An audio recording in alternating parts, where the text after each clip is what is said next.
সবাইকে আরেকটি নতুন ভিডিওতে স্বাগতম। আজকের ভিডিওতে আমি একাদশ দ্বাদশ শ্রেণী পদার্থবিজ্ঞান প্রথম পত্রের নিউটনিয়ান বলবিদ্যা অধ্যায় থেকে আসা বরিশাল বোর্ড 2022 সালের সৃজনশীল প্রশ্নটি সমাধান করব। এখানে উদ্দীপকে বলেছে সাইকেল আরোহী কত গুণে হেলে সাইকেল চালিয়ে বাগ অতিক্রম করেছিল নির্ণয় করো। সাইকেল আরোহী কত গুণে চালিয়ে, তার আগে এই প্রশ্নটা সমাধান করার আগে আমি যদি উদ্দীপকটা দেখি, তাহলে উদ্দীপকে বলেছে গ্রামের একটি সমতল রাস্তার এক জায়গায় 3 মিটার ব্যাসার্ধের একটি বাঁক রয়েছে। 3 মিটার ব্যাসার্ধের একটি বাঁক রয়েছে। একজন সাইকেল আরোহী 20 কিলোমিটার/আওয়ার বেগে হেলে সাইকেল চালিয়ে বাঁক অতিক্রম করলো। এখানে বাঁক দেওয়া আছে 3 মিটার ব্যাসার্ধ অর্থাৎ ব্যাসার্ধ দেওয়া আছে 3 মিটার। না হেলে একজন সাইকেল আরোহী যেন নিরাপদে বাঁক অতিক্রম করতে পারে সে ব্যাপারে বাঁকে একটি সতর্কবাণী প্লেটে সর্বোচ্চ গতিসীমা 6 কিলোমিটার/আওয়ার উল্লেখ করা আছে। একটা প্লেটে সর্বোচ্চ গতিসীমা উল্লেখ করা আছে 6 কিলোমিটার/আওয়ার। এবং এখানে রাস্তার স্থিতিস্থাপক ঘর্ষণ গুণাঙ্ক দেওয়া আছে 0.1 এবং অভিকর্ষজ ত্বরণ যেটা নর্মালি 9.8 থাকে সেটা দেওয়া আছে 10 মিটার/সেকেন্ড স্কোয়ার। গ নম্বর প্রশ্নে বলেছে সাইকেল আরোহী কত গুণে হেলে সাইকেল চালিয়ে বাঁক অতিক্রম করেছিল নির্ণয় করো। আমরা জানি যে যদি উলম্বের সাথে সাইকেল চালানো হয়,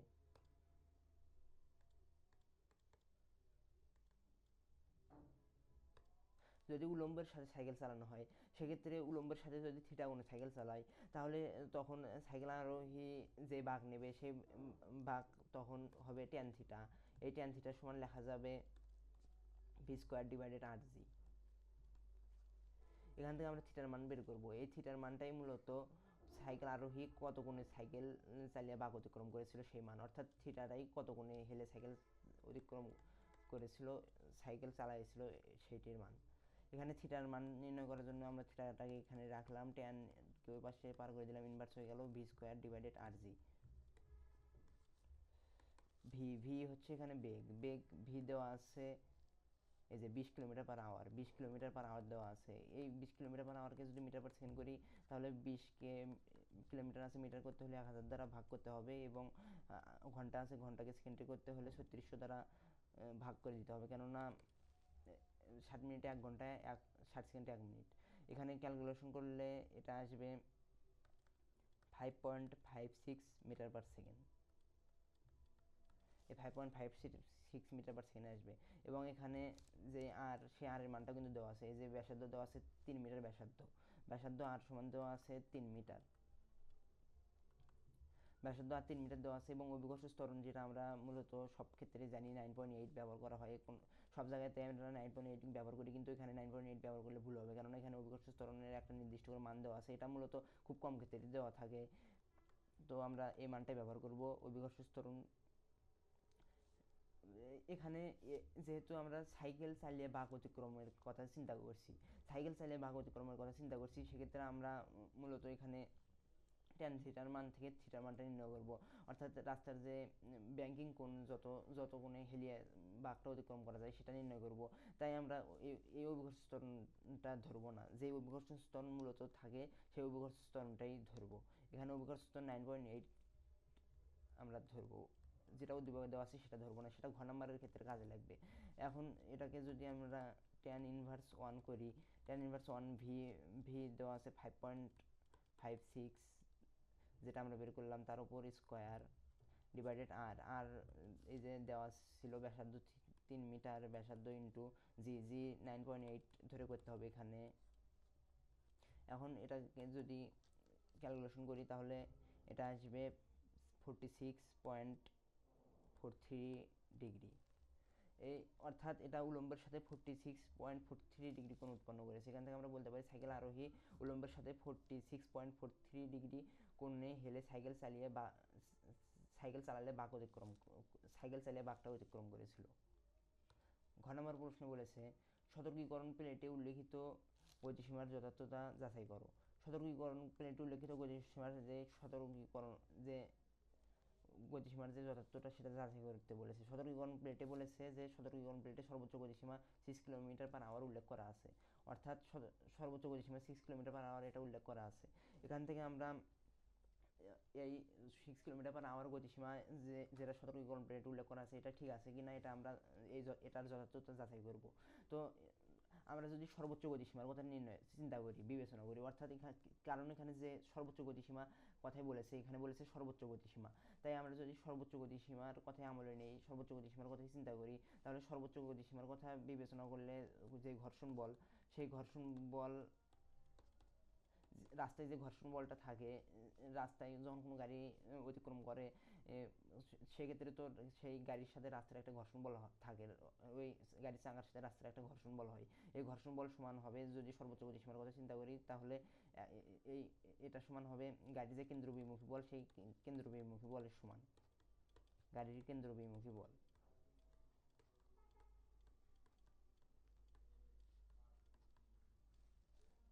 এই ঘর্ষণ বলকে এভাবেও লেখা যায়, ঘর্ষণ বলকে ঘর্ষণ গুণাঙ্ক যেটা ms, এই ঘর্ষণ গুণাঙ্কের সাথে আর গুণ করে এটা সমানই ঘর্ষণ বল লেখা যায়, তাই আমি এটাকে ভেঙে লিখলাম। এবং গাড়ি কেন্দ্র অভিমুখী বল, এটা হচ্ছে mv² ডিভাইডেড বাই r, ছোট হাতের আর হবে।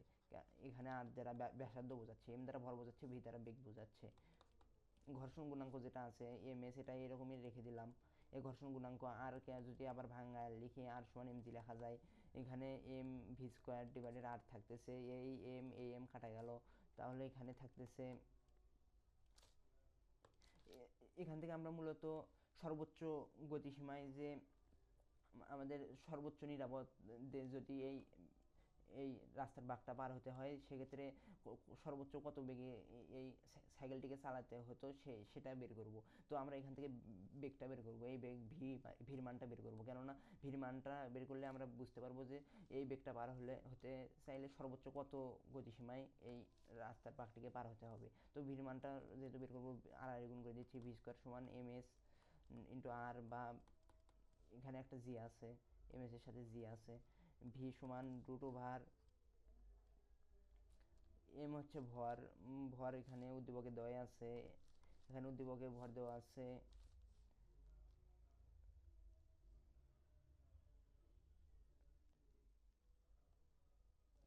এই ভরটা কি কাটা গিয়েছে নাকি? ও এখানে এম ভর নয়, এখানে এম এস, আমি ভাবছিলাম এম, এম তো কাটাই চলে গেল, এম এস, অর্থাৎ ঘর্ষণ গুণাঙ্ক দেওয়া আছে, এই যে স্থিতিস্থাপক ঘর্ষণ গুণাঙ্ক 0.1, এই 0.1, এম এস হচ্ছে 0.1, যেটা স্থিতিস্থাপক ঘর্ষণ গুণাঙ্ক 0.1। জি অভিকর্ষ ত্বরণ, এই ক্ষেত্রে জির মানটা 9.8 বসালে ভুল হবে, এই ক্ষেত্রে জির মানটা 10 বসাতে হবে, যেটা উদ্দীপকে দেওয়া আছে, যেটা আলাদাভাবে ইন্ডিকেট করে দিয়েছে 10। এবং আর হচ্ছে ব্যাসার্ধ উদ্দীপকে দেওয়া আছে, ব্যাসার্ধ উদ্দীপকে দেওয়া আছে এই যে 3 মিটার ব্যাসার্ধ, 3। এখন এটাকে যদি ক্যালকুলেশন করি, তাহলে এখানে 0.1 10 3, এখানে হচ্ছে 1.73 metre per second, 1.73 metre per second হচ্ছে। এটা তো মিটার পার সেকেন্ডে এককে আসলো। আমাদেরকে এখানে এই যে প্রশ্নে বলেছে একটি সতর্কীকরণ প্লেটে সর্বোচ্চ গতিসীমা 6 কিলোমিটার পার আওয়ার উল্লেখ আছে। সতর্কীকরণ প্লেটে যে গতিসীমা উল্লেখ আছে সেটা 6 কিলোমিটার পার আওয়ার। আমরা তো এই এই 6 কিলোমিটার পার আওয়ার যে বেগটা আছে, এই বেগের সাথেই তো এই উল্লেখিত গতিসীমার কম্পেয়ার করবো, এটার সাথে তো তুলনা করবো। তো এটা যেহেতু কিলোমিটার পার আওয়ার এককে আছে, তাই এটাকেও আমাদের কিলোমিটার পার আওয়ার এককে নিয়ে যেতে হবে। এটাকে কিলোমিটার পার আওয়ার এককে যদি নিয়ে যাই, তাহলে এটাকে প্রথমে মিটার থেকে কিলোমিটার করতে হলে 1000 দ্বারা গুণ করতে হবে, 1.73 গুণ 1000। আবার সেকেন্ড যেহেতু ইনভার্স আছে, তাই এটা নিচে চলে আসবে। সেকেন্ড থেকে ঘন্টায় নিয়ে যেতে হলে 3600 দ্বারা ভাগ করে দিতে হবে, সেক্ষেত্রে এটা আসবে 6.235 কিলোমিটার পার আওয়ার। এখান থেকে আমরা দেখলাম এটার মান আসলো 6. এই মানটা চলে আসলো। এখানে যে ঘর্ষণ গুণাঙ্কটা আছে, ঘর্ষণ গুণাঙ্ক এই যে ms 0.1 আছে, এই ঘর্ষণ গুণাঙ্ক যেটা আছে, সেই ঘর্ষণ গুণাঙ্কতে আমরা দেখলাম সর্বোচ্চ বেগ যদি 6.235 কিলোমিটার পার আওয়ার হয়, তাহলে এইটা হচ্ছে নিরাপদ বেগ এই ঘর্ষণ গুণাঙ্কের জন্য। এখানে এই আমরা যেই গতিসীমাটা বের করলাম, সেই গতিসীমাটা পয়েন্ট আকারে এসেছে, 6.235 এই আকারে এসেছে, কিন্তু এটাকে পয়েন্ট আকারে রাখা চলবে না। কোনো প্লেটে উপস্থাপন করতে গেলে পয়েন্ট আকারে মূলত রাখে না, এটাকে পয়েন্ট তুলে দিতে হবে। তাহলে এখানে 7 যদি লিখি, তাহলে কি হবে, এখানে 7টা এখানে যেহেতু আছে 6.235, তাহলে 7 এর থেকে অনেক দূরে আছে, তাই 7 লিখবো না, আমরা 6 লিখবো। 6টা এই 6.235-এর কাছে আছে 7-এর তুলনায়। তো এখানে যদি 6 লিখি তাহলে এখানে উদ্দীপকে দেখতে পাচ্ছি এই যে সতর্কীকরণ প্লেটে সর্বোচ্চ গতিসীমা 6 কিলোমিটার/আওয়ার আসছে, আর আমরা এখানে 6ই পেলাম। এটাকে যদি 6 নাও ধরি, এই মানটাও যদি ধরি, তাহলেও দেখতে পাচ্ছি এই মানটা 6-এর চেয়ে একটু বেশি। এটা যদি 6-এর চেয়ে বেশি হয় তাহলে কোনো সমস্যা নেই, অর্থাৎ যে প্লেট দেওয়া আছে সেই প্লেটে যে মানটা দেওয়া আছে সেই মানটা যদি এই যে মানটা বের করবো তার চেয়ে কম হয় তাহলে কোনো সমস্যা নেই। তো এই ক্ষেত্রে সেটি হয়েছে, অর্থাৎ এখানে কোনো সমস্যা নেই। এখান থেকে আমরা এই সিদ্ধান্তে আসতে পারি যে সর্বোত্তরীকরণ প্লেটে যেই 6 কিলোমিটার/আওয়ার ছিল, এই বেগটা যেটা উল্লেখ আছে সেটা গতিসীমার যথার্থতা ঠিক আছে, অর্থাৎ এটি যথার্থ। অতএব এটি যথার্থ। যথার্থ এটাই আমাদের মূলত ঘ নম্বরের অ্যান্সার। আশা করছি তোমরা সবাই বুঝতে পেরেছো। আজকের ভিডিও এ পর্যন্তই। ভিডিওটি শেষ পর্যন্ত দেখার জন্য ধন্যবাদ।